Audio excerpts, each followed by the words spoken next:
Hey guys, thank you for taking just a few minutes to listen as we update you on some things in the life of our church. I got my grandson Bradford here. He was supposed to help me, but he has turned around and he's doing his own thing right now. The reason for having him is last week I had his sister involved and you guys watched at a much higher rate.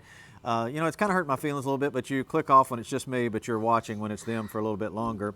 So a couple things that are really important. As you may be aware, we are going to be starting back with worship on June the 7th, Sunday, June the 7th, just in a couple weeks. We also will have that Thursday night, June the 4th. And a few things about that service, although we're glad to be back and gathering in worship, for the short run, it will not be the same experience because of the guidelines that we have to follow with social distancing. We have much fewer seats, so we're going to ask you guys to register. First of all, on our website, and that will help us know how many folks are coming. We're going to follow the guidelines set by our governor and just strongly encourage you guys to wear masks. And I know that's not something that a lot of folks want to do. We want to do that just to try to protect other people and just be good neighbors. And so if you don't have a mask, we'll have some masks at the church that we can provide for you. Or we're really excited about this. This is a neat opportunity to continue to serve other people. We have some folks in our church that are putting together packets, and you can click on a button here on this email and find out more information about this. Inside each packet, you can just swing by the church and pick these up, are the material for 5 masks. So if you sew a little bit, you can have a chance to sew 5 reusable masks. You can just bring them back and drop them off at the church. Everything you need is there so other people can have a mask. So some of you may want to do that, and that'll be a great thing to be involved in. Hey, bud, you have something to say? Do you want to say something or no? No, I'm just working by myself. He's working by himself right now. So anyways, he's doing his own deal. But anyway, this is how I feel a lot of times when I talk. Not a lot of people are listening.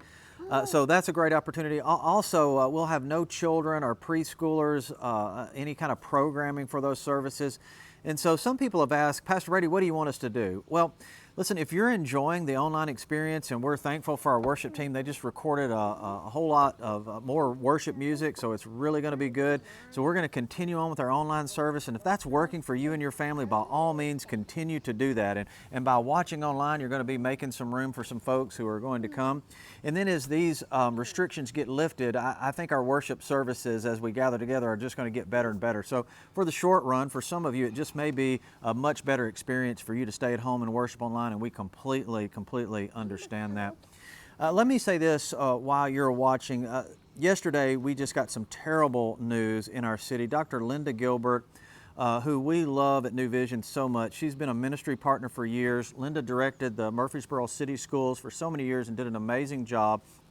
And one of the things that Linda was so passionate about was just feeding children, because so many children inside the city school systems just didn't have enough to eat. And so she had an idea for this backpack ministry that we have been working with her on for years, that every Friday kids who didn't have enough food at home would get a backpack that was packed with food. And many of our legacy ministry folks at our church for years packed those backpacks. And then a teacher was just able to give that backpack. You wanted to say something? Okay, what were you going to say, Bub? Okay, yeah, you're still talking about how they can do the mask and put those together? Okay, yeah, all right. Yeah, it's going to look a lot like that, yeah. All right, so anyway, so Linda, that was her vision and that was her dream, and so many of you have helped to putting those backpacks together. And what I loved about that is children didn't have to be embarrassed. The teacher could just hand them a backpack on their way out the door on Friday afternoon, then they have food to eat all weekend long.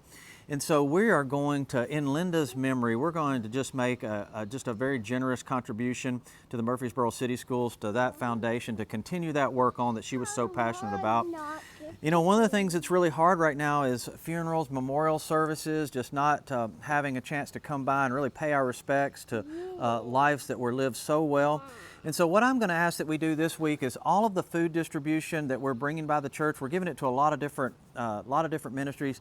This week, everything is just going to the city schools and to those children and to staff those chow buses that Linda was so excited about, so the kids all summer long could have food. You know, it's amazing. Linda's husband, Steve, was by the church every single day picking up that food. It was something that meant so much to them. So all week this week, when you bring your food by, we're just going to be giving that to the city schools just in memory of a great friend, a great ministry partner, Dr. Linda Gilbert. So hope you guys will join us in that.